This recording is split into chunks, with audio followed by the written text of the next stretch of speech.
Pokucala je sramota na vrata uprave kluba, ipak kao i do sada niko nije otvorio, a i zašto bi. Što se njih tiče, oni samo odrađuju posao i uzimaju pare, a navijači Zvezde ostaju ti koji moraju da se nose sa posledicama. Te posledice sam ja juče osjetio tokom utakmice i nakon nje da mi se brdo ljudi javilo na Instagramu da pljuje po igračima, a ti ljudi iz razloga koji ću uskoro navesti ni malo nisu krivi. I njima i navijačima su dodeljene karte koje nisu ni za kur. I zato opustite se, otvorite neko pivo pa da porazgovaramo malo.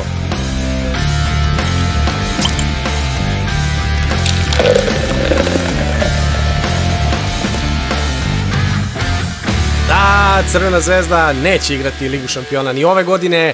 Navijači su besni, Deki Mason otišao da obilazi radove na zgradama, sazivaju se neke skupštine i konferencije o čemu ćemo sutra da pričamo, donose se odluke i pre kraja utakmice, ali ona glavna odluka nikako da se donese, a to je kako da se Zvezda odvoji od vladajuće stranke koja je donela sve ovo što sada ima, jer upravo zbog te vladajuće stranke će u budućnosti imati sve manje i manje. Ono što sam ja čuo ovih dana da je vama problem jeste zašto Zvezda neće igrati Ligu šampiona, što je potpuno kontra od onoga što bi u stvari trebalo da bude. I ja sad evo to hoću da vas pitam, na koji to tačno način Liga šampiona pomaže Zvezdi kad se nalazi u ovakvoj situaciji koja je sada isplivava na površinu? Jer znate i sami da pare ne idu Zvezdi, znate i sami da tamo ne postoje šanse za neke bodove, da renome kluba pada kad ga neko puni, da ako ne prođete dalje vi ste nebitni, da ne pričamo o tome što se zamazaju oči i stvara neka idila u klubu, a svi znamo da se raspada i u našoj ligi i u državi i u Zvezdi sve.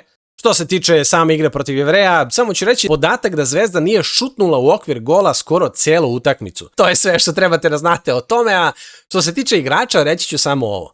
Crvena Zvezda ima samo jednog dobrog igrača, on ima 35 godina i zove se Aleksandar Kataj. Bez ovog igrača Zvezda ne bi igrala Evropu ni jednom od kad je on tu i ne samo zato što je on davao golove i asistirao i šta ti ja znam u kvalifikacijama, nego zato što Zvezda ne bi bila u top 4 u domaćoj ligi, kako god da nam je ovo prvenstvo, i to ne samo zbog igre, nego zbog odnosa prema Zvezdi, autoriteta u slačionici, toga što igrači znaju da ako on uđe, bit će sve u redu, bit će sve rešeno, pa igraju rasterećeno.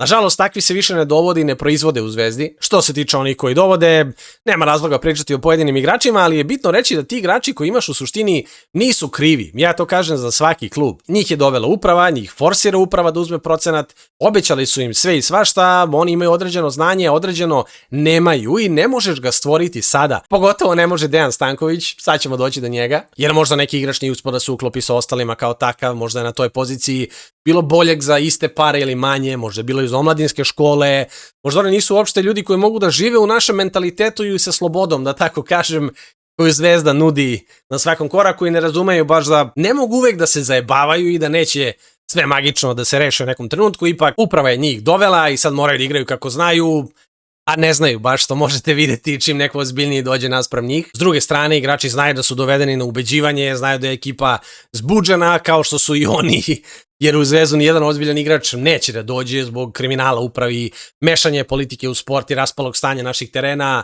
To je osnovna degradacija i pravljanje pakla od sopstvenog života, što bi to neko radio. Da ne pričamo o otpisivanju dugovanja tih igrača kad trebaju da odu iz Zvezde, fore ugovorima, dvojne ugovore ili trojne kao u Partizanu, onom nesrećnom, čerupanje kinte i slično na koje pristaju, bukvalno samo očajni. Svi ti igrači u Zvezdi većinski igraju za bonus i procente ako igraju Ligu šampiona, inače igraju za smešne pare koji će onako da im očerupaju i mogli se da uzmu u bilo kom drugom klubu. Nema tu ljubavi, samo Kata i možda Ivanić, onaj nesrećni jer nema dede, ide jadan. Da, čak ni Arnautović koji je imao ceo život da dođe, a došao je fazu sa 37 godina.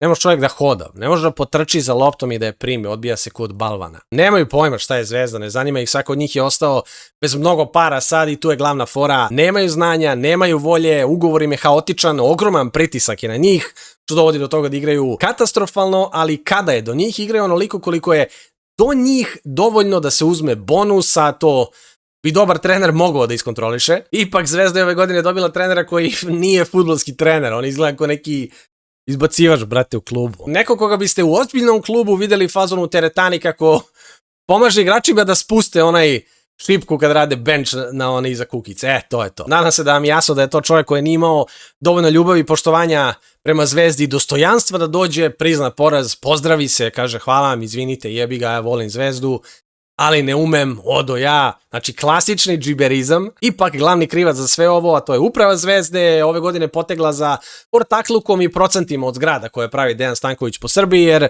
kao što je 2019. godine došao, 2020. već završavao onaj kompleks od 2 zgrade sa bazenima u centru Beograda, tako se i sada vratio da završi šta ima i uzme od Zvezde još malo kinte što mu fali ono za staklene ogradice i pločice na fasadi. Što se kaže, došao da nagleda radove, jebi ga ono. Znate kako je s majstorima, a i treba doneti doručak, sokove i to, birati crep. Inače, ne znam da li znate ovo, ali Deki Mason je toliki fenomen da su njegove zgrade u centru BG-a u Kurusilinoj, Strahinjiće Bana i Baba Višnjinoj ozakonjene, a ne ispunjavaju uslove za to, ali ne samo to, nego ozakonjene su pre nego što su izgrađene, znači vazduh je legalizovan u suštini, što je apsolutno nemoguće, što znači da te zgrade zvanično nisu po zakonu što se toga tiče i ljudi mogu da izgube krov nad glavom svakog dana. Sve zgrade su inače van gabarita, spratnost nije po projektu i nemaju dozvole koje im trebaju. On ima i kompleks na Slaviji, u Kralja Milana sa oko 200 stanova u 4 lamele, odatle su ćaci gađali ljude kamenjem i petardama 15.3. Ima još i u Krunskoj, Birčaninovoj, Resavskoj, Patrijarha Varnave, Patrijarha Gavrila i na Kosančićevom vencu. Ima je luksuznu kuću na Kosmaju koju sada završava, ja mislim da je to skoro pa gotovo, 200 kvadrata. 2022. godine kupio luksuzni stan na Zlatiboru od Pekovića kojeg su Nomad postavili u Partizan dok je gradio sve te komplekse, dok ne završi svoje poslove. Zato Deki tamo ima i svoje kampove, Deki 5. Ko ne zna, nek progugla. Sad, ono da se zajebo, osim toga što nema dozvole i što je sve nezakonito što je uradio, što šuruje s teškim kriminalcima da bi sve to završio i da bi mu dozvolili da gradi, i što je političkom linijom skidao zaštite sa zgrada u centru Beograda da bi pravio svoje sranja, je ipak to što su sve te zgrade na njegovo ime i on je sve to potpisivao, jer je suvlasnik firme Maison Royal koji gradi, koja je inače osnovana godinu dana pre nego što je prvi put došao u Zvezdu da bude trener, što bi trebalo da vam kaže šta, da je sve ovo planirano i da Zvezda služi mafiji, da završava poslove, da se svi ovi rezultati nameštaju Zvezdi da bi ti mafijaši mogli da završavaju poslove nesmetano, dok je javnost oko Zvezde što navijačka, što kriminalna, što politička, mirna i zadovoljna. Protivnici lagani, navijači srećni, niko te ne cima, odradiš ceo mandat, ideš dalje, a Zvezdi nebitno kako će da bude nakon toga. Zato je on sinoć kad je išao ka severu radio ovako i kao ajde zviždite mi još. Fazon jer zna da je ono što mu bitno i dalje tu, a to su upravo ove zgrade i dilovi. Ipak sad kad navijači nisu zadovoljni, oni moraju da se ljute na nekoga, a tu kreću problemi. Jer ja razumem navijače, ja sam navijač sam, to je tvoj klub, podeljen si kad ga mrziš i kad navijaš za njega, jer ti nije prijatno skroz nikada, ni u jednoj ni u drugoj situaciji, a želiš da navijaš za njega kako treba i želiš da mrziš ljudi u njemu onako kako treba. Ipak navijači Zvezde imaju najteži mogući zadatak jer znaju da ova uprava jedino može da ih održava u životu sad i da sve konci ima Vučić. Ok, neko će reći državni klub, to je normalno, ali ako ode uprava koja mulja sa dugovima i parama, eto dugova preko 100 miliona, niko nije ovde blesav, prosta matematika će vas dovesti dotle. Ako ode Vučić, Zvezda može se ugasi, jer ako dođe neko ko radi po zakonu i ako se pročešlja šta i kako, ni Evropa neće hteti Zvezdu narednih 10 godina, a ne mi ovde. Apsolutno isto važi i za Partizan. I ti onda na stadionu kad sediš tamo i kažeš uprava napolje, vičeš, ali znaš da ne može baš tako i onda usmeravaš ljutnju na igrače.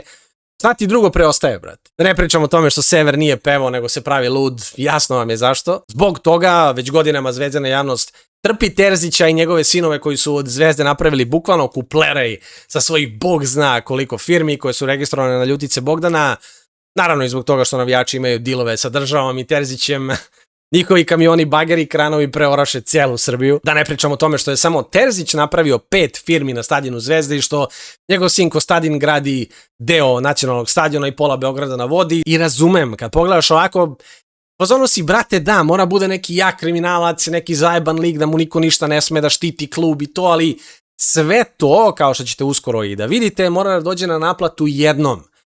A budite sigurni da neće oni to da plaćaju. Plaćat će Zvezda i navijači živcima naravno, ali će se sve to zalečiti kada se uzme liga u nekom trenutku i krenu nove kvalifikacije. Znate i sami da nema poente razmišljati ko će biti prvi. Liga je apsolutno uništena i čak i da se ne namesti ni jedna utakmica, ne možeš izgubiti 20 bodova kao ostale ekipe da bi pao s prvog mesta. Ipak, to uništavanje lige od strane vlasti i Zvezde se obije u glavu upravo Zvezdi, jer koliko god se to sve uništavalo da Zvezda deluje kao jedino mesto gde mladi igrači i domaći igrači mogu da dođu da nešto urade, Zvezda sve lošije i lošije posluje i vodi brigu o tim igračima. Razmislite stvarno, evo zbog čega Zvezda nije stvarno proizvela niti našla za sve ove godine wunderkinda, a pokupila je sve moguće igrače za ovih 14 godina. Sistem Zvezde je postao taj da se ti igrači od malih nogu, kako bi to rekao, zvezdanizuju. To znači da se taj igrač od malih nogu uči da zavrne, da učari, da prevari, da bude bezobrazan, da misli da je neuništiv jer igra za Zvezdu, od malih nogu mu se namešta sve redom i on ne zna kako stvarno izgleda igrati i pobediti, ne zna kako je kad moraš, ne zna kako je kad ne ide, kad od tebe zavisi, kad moraš da treniraš da budeš bolje, a ne da ti neko da. Uči se da zaobiđe prepreku, ne da je savlada, da ga neko vidi na foru, u prevodu da kad dođe trenutak nabiju dovoljno hajpa preko medija i menadžera i samo da ga uvale. Da ne pričamo o nameštanju penala zvezdinim igračima, se diže statistika, pakao. Takvi igrači ne služe ničemu u tim novim klubovima u koji odu, više ne čujete za njih, a svaki od njih se prodaje neplanski za velike sume u klubove u kojima ne pripada. Opet se preskaču manji klubovi gde bi planski takav igrač trebao da ide da se razvija, da dokaže samog sebe, da osjeti napredak. Uz to je i sama liga problem, jer takva liga samo sputava Zvezdu, jer ostali klubovi koji su uništeni ne mogu da igraju Evropu. Jako su ove godine svi pokazali više nego Zvezda, da se ne lažemo mi. Takvi klubovi ne skupljaju bodove, pa Zvezda kad bude prva umesto direktno, mora da ide u kvalifikacije gde može, kao što možete vidjeti, svašta da se desi. Da ne pričam naravno o tome što za početak tereni koji su oranice, ne smeš da igraš ako treba da se uigravaš, što protivnici ne znaju ništa i što igraju neki anti-fudbal kojeg u Evropi nema, pa ne možeš ni da se pripremiš ozbiljno niti da imaš neki napredak, već od domaće lige samo nazaduješ. Sve to što su radili SNS i Zvezda da zamazuju oči su samo radili da održavaju ovu priču zadovoljnih ljudi i kriminalaca oko Zvezde, a u stvari su vukli Zvezdu na dole godinama, a to vidite tek sada kad se ovakve stvari dese. Što se tiče same Zvezde, nije ni malo dobro. Konferencija za štampu je bila užas, sutra ću vam pričati o njoj i bojim se da se neke loše stvari spremaju, jer svima je jasno da čelnici drugih klubova bukvalno izbegavaju kontakt sa bilo kim iz Zvezde, ugovori su tu.